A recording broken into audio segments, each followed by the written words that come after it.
Indeed, as an ummah, our hearts are bleeding due to what is happening to our brothers and sisters across the globe, more so in Gaza and in Palestine.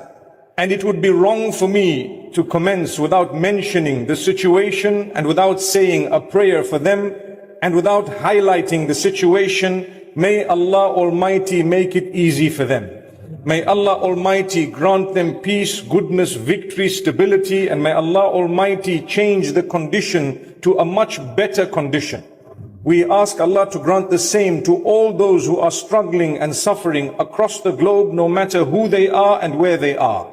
There are so many whom we know of, but perhaps so many we don't even know of. They are struggling in the cause of justice and goodness, in the cause of Allah subhanahu wa ta'ala. May Allah make it easy for them. My brothers and sisters, when we were born, we came onto this earth. A very important question would be, why did we come onto this earth? When we see a lot of suffering, we see sometimes children from the point of birth struggle, homeless, without clothing, without food, and so much more that happens. Why would Allah, the most merciful, the most compassionate, the most generous, the most amazing, the most kind, the most forgiving do this? Why would He do this? Why is it that many of us, those who are here, those who might see this later, and even those whom we don't know, are struggling? Many of us are struggling just to pay our debts at times. Sometimes we have health matters. Sometimes there are social matters. The marriage is just not coming right. Sometimes our children are perhaps troubling us, where we have sleepless nights because of what they're doing. Sometimes we have scenarios where we can't find a job. We don't even have the basic necessities. We don't have enough to buy a plate of food at the end of the day. Why would Allah do this? My brothers and sisters, it's an important question. Did you know that Allah Almighty mentions why He created us in the first place? He didn't need to create mankind or jinnkind, but He says He has created us in order to test us, to give us the eternal paradise. Whereas this worldly life, one of the biggest blessings is that it is only for a short period of time.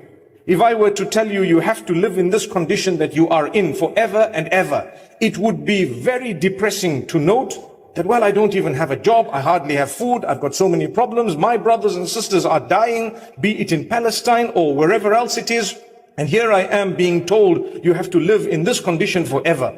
One of the biggest blessings is Allah has made this world temporary because it is imperfect, because of these challenges.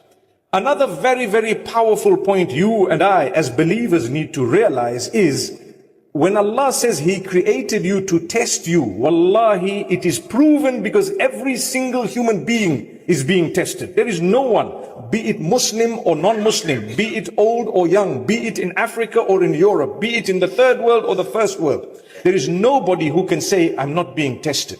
Either a health matter, either some other problem. If you have all the wealth in the world, perhaps you cannot sleep, perhaps there is something challenging. It goes to prove that when Allah says, I created you to test you, and I just want to see how you react with the test. Are you still connected to me or not? That's it. Then you know that it is true, because everyone is tested. I remember speaking to a group of young boys who said, well, what proof do you have that we were created to test us? And I told them, well, you are being tested right now. That's the proof. Everyone in this masjid now, you have a challenge, don't you? You have some form of a test. As you grow older, perhaps your health might not be as it was when you were young. What is that about? It's a test. Allah says, never mind about all of that. You are going to return to us just now. Just now, you're going to return to us. And if you return to us with a good connection with us, good news to you. If you disconnected as a result of your tests, then you are at a loss.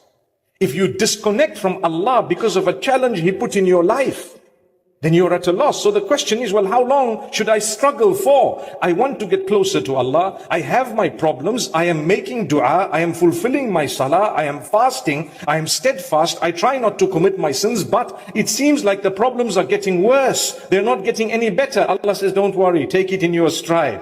and you will continue to take it in your stride until the day we decide to take you away. What that means is you're not allowed to decide when you're going to go. Allah says, we decided when you came onto the earth, we will decide when you leave it.